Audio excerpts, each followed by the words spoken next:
Good morning, my dear students and faculty members who are watching this video on YouTube channel of Government Bangalore College Titwana. Myself, Dr. A.K. Gautam, Department of Zoology, राजकीय बांग्ला महाविद्यालय डीडवाना। प्रिय छात्रों, यह विषय महर्षि दयानंद सरस्वती विश्वविद्यालय अजमेर के BSc second year zoology के पाठ्यक्रम में सम्मिलित है, जो कि जूलॉजी के फर्स्ट पेपर के अंतर्गत पूछा जाता है। तो प्रश्न ये है कि अमीबा के कूटपाद की गति को समझाइए। सूडोपोडियल लोकोमोशन क्या होता है अमीबा में? आप जानते हैं अमीबा में सूडोपोडिया होते हैं, कूटपाद होते हैं, और अमीबा उनके द्वारा गति करता है। वो कैसे करता है, इस बात को समझना है। इस प्रकार के गमन के अंतर्गत प्रोटोजोन प्राणी की एक कोशीय देह से निरंतर अस्थायी जीव द्रव्य के प्रवर्धन निकलते रहते हैं, जिन्हें कूटपाद कहते हैं या सूडोपोडिया कहते हैं। कूटपाद की सहायता से प्राणी गमन करता है। कूटपाद संघ प्रोटोजोआ के संपूर्ण वर्ग राइजोपोडा या सार्कोडीना एवं वर्ग स्पोरोजोआ के कुछ सदस्यों में उपस्थित होते हैं। अतः इनमें गमन कूटपादीय गमन प्रकार का होता है। कूटपादीय गमन की व्याख्या प्रायः अमीबा में गमन के अध्ययन के द्वारा की जाती है। अतः इस प्रकार के गमन को अमीबॉइड मूवमेंट भी कहते हैं। अमीबा के गमन में अमीबा में चलन अंग पादाब या सूडोपोडिया होते हैं। जब भोजन की खोज, शत्रुओं से अपनी रक्षा व अपने पूर्व स्थान को छोड़ने तथा श्वसन के लिए पानी की खोज करनी हो तो चलन करना पड़ता है। जिस दिशा में अमीबा चलन करता है या करना चाहता है, उस ओर नया पादाब बन जाता है, उस ओर नया सूडोपोडिया बन जाता है। परंतु अमीबा प्रोटियस में एक साथ कई पादाब विभिन्न दिशाओं में निकलते हैं। इन सब में से जो अधिक लंबा होता है वही चलन करने में सहायता करता है और उसी दिशा में अमीबा चलन करता है। सूडोपोडिया बनने की विधि बहुत साधारण है। फूलकर सिरे पर एक टोपी के समान रचना बनती है और इसी समय एंडोप्लाज्म इस फूले हुए भाग में भर जाता है और इस प्रकार नया पादाब या सूडोपोडिया बन जाता है। सूडोपोडिया क्यों व कैसे बनता है, इस बारे में बात समझिए। शरीर में कौन सी क्रियाएं होती हैं जिनसे शरीर एक विशेष दिशा में खिंच जाता है? इनको समझाने के लिए वैज्ञानिकों के अलग अलग मत हैं जो निम्नलिखित हैं। पहला है जेनिंग्स का संकुचनवाद या contraction theory of Jennings. Jennings ने बताया कि अमीबा में चलन जीव द्रव्य के चक्कर लगाने के कारण होता है, जिसको कि साइक्लोसिस कहते हैं। और उन्होंने एक प्रयोग भी दिया, यदि अमीबा के पृष्ठतल पर एक कार्बन का कण रख दें तो यह कण अमीबा के जीव द्रव्य के साथ साथ खिसकता जाता है और अगले सिरे तक पहुंच जाता है, फिर नीचे की ओर पड़कर रुक जाता है। यह तब तक रुका रहता है जब तक कि सारा जीव द्रव्य इसके ऊपर से आगे न निकल जाए। इस आधार पर इन्होंने ये थ्योरी प्रतिपादित की। दूसरी थ्योरी है डेलिंजर का संकुचन मत। इस थ्योरी के अनुसार जिस दिशा में अमीबा चलना चाहता है, एक पादाब बनाता है और उसे उठाकर उस पर रखता है जिस पर यह चल रहा है। सतह पर टिकते ही इसमें कॉन्ट्रैक्शन होता है और इसी समय अमीबा के पिछले भाग में संकुचन होता है और पूरा जीव द्रव्य पीछे से आगे की ओर खिंच जाता है। इसी प्रकार बार बार सूडोपोडिया बनते हैं और अमीबा आगे बढ़ जाता है। तीसरी थ्योरी है पृष्ठ तनाव या सरफेस टेंशन थ्योरी। इस थ्योरी को बर्थोल्ड ने प्रस्तुत किया था, जिसे बाद में रम्बलर तथा बस्कली ने समर्थन दिया।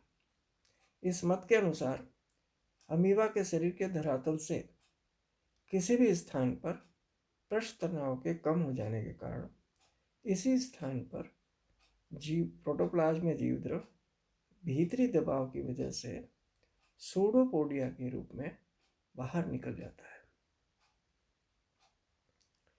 उपरोक्त सिद्धांत के समर्थकों ने यह प्रदर्शित किया कि पारे की गोली और कुछ विशेष रासायनिक मिश्रणों की बूंदें स्थानीय पृष्ठ तनाव के कारण अमीबा के समान बहती हैं, लेकिन समर्थन के अलावा कुछ वैज्ञानिकों ने इनका विरोध भी किया, जिसके अनुसार इस प्रकार का तनाव केवल तरल धरातल पर होता है, जबकि अमीबा का धरातल तरल न होकर जैल दशा में परिवर्तित जीवद्रव्य कला के रूप में होता है।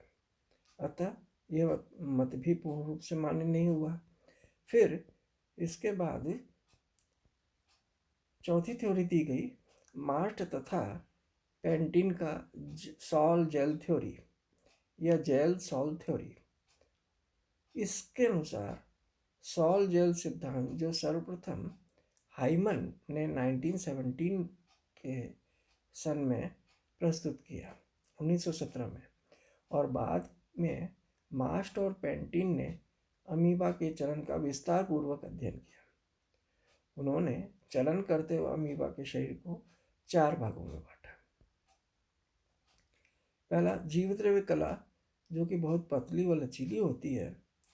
दूसरा, तरल व स्वच्छ अकणिका में एक्टोप्लाज्म होता है। और तीसरा, एंडोप्लाज्म का बाहरी स्थिर भाग प्लाज्मा जेल होता है। एंडोप्लाज्म का भीतरी गतिशील भाग प्लाज्मा सॉल। इसके बाद ही उन्होंने चलन को 4 मुख्य क्रियाओं का फल बताया। मतलब 4 मुख्य क्रियाएं होती जिनकी वजह से लोकोमोशन होता है।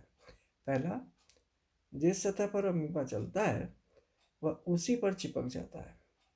फिर चलन के समय अमीबा में अग्रभाग में प्लाज्मा सॉल से जेल की दशा में बदलता है, और इस क्रिया को जेलीकरण या ग्रीटेशन कहते हैं। इसी समय अमीबा के पश्च में ऊपर की क्रिया के ठीक विपरीत क्रिया होती है, और अर्थात जेल सॉल की दिशा में बदलता है, और इस क्रिया को सोलीकरण या सोलेशन कहते हैं। प्लाज्मा जेल संकुचित होकर अमीबा के अग्रभाग से पीछे की ओर जाता है, और जिस कारण पीछे के भाग से प्लाज्मा सोल आगे की ओर बढ़ता है। तो देखिए, ये सॉल जेल थ्योरी है अमीबॉइड मूवमेंट की। डायरेक्शन ऑफ मूवमेंट इस तरफ है, जैसे मान लीजिए तो ये जो प्लाज्मा सोल है, ये प्लाज्मा सोल जो है वो जेल में परिवर्तित होता है। सॉल और जेल, जेल सॉल, इस तरह से सेल सरफेस मेम्ब्रेन होती है ये, और ये जोन ऑफ सॉल्यूशन है। तो पोस्टीरियर पार्ट है और ये एंटीरियर पार्ट है। एंटीरियर हाइलाइन कैप है सूडोपोडियम का। तो ये सॉल और जेल इस तरीके से जब बदलता है, सॉल सरफेस मेम्ब्रेन होती है, ये जोन ऑफ सॉल्यूशन है, तो इस कारण से अमीबा आगे बढ़ता है। तो प्लाज्मा सॉल जेल की अपेक्षा अधिक तरल होता है, और इसलिए यह शीघ्र ही पादाब में बह जाता है। जैसे ही ये पादाब के सिरे पर पहुंचता है, जेल में परिवर्तित हो जाता है, और जेल का कुछ भाग पार्श्व दिशाओं से होकर पीछे बढ़ने लगता है, परंतु सारा जेल पीछे नहीं चला जाता। जो भाग रह जाता है वो पादाब के सिरे पर पतला स्तर बनाता है, जिससे सॉल प्लाज्मा नेमा या जीवद्रव्य कला को छूने नहीं पाती है, और इस स्तर को हाइलाइन लेयर कहते हैं, तथा इसके अग्रभाग में स्थित एक्टोप्लाज्म की टोपी को हाइलाइन कैप के नाम से जाना जाता है। जेल का वह भाग जो पीछे की ओर चला गया है या पीछे की ओर पहुंचकर सॉल में बदलने लगता है, और इस प्रकार यह क्रिया बराबर होती रहती है।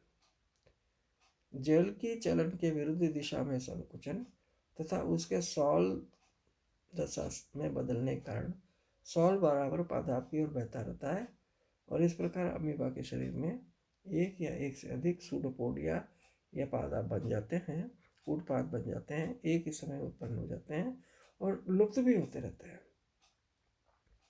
अमीबा मध्य गति से आगे बढ़ता रहता है, बहुत स्लोली धीरे धीरे, और कुछ वर्ष पूर्व अनेक वैज्ञानिकों जैसे गोल्डेकर और लार्क ने 1950 में, और एलन ने 1962 में, और रेनॉल्डी और जेन ने 1963 में अमीबाइड मूवमेंट को और अच्छी तरह से समझाने तथा अमीबी गति को मौलिक सिद्धांतों को खोजने के प्रयत्न किया था।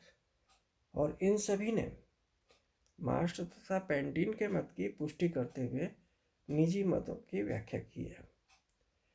तो इस तरीके से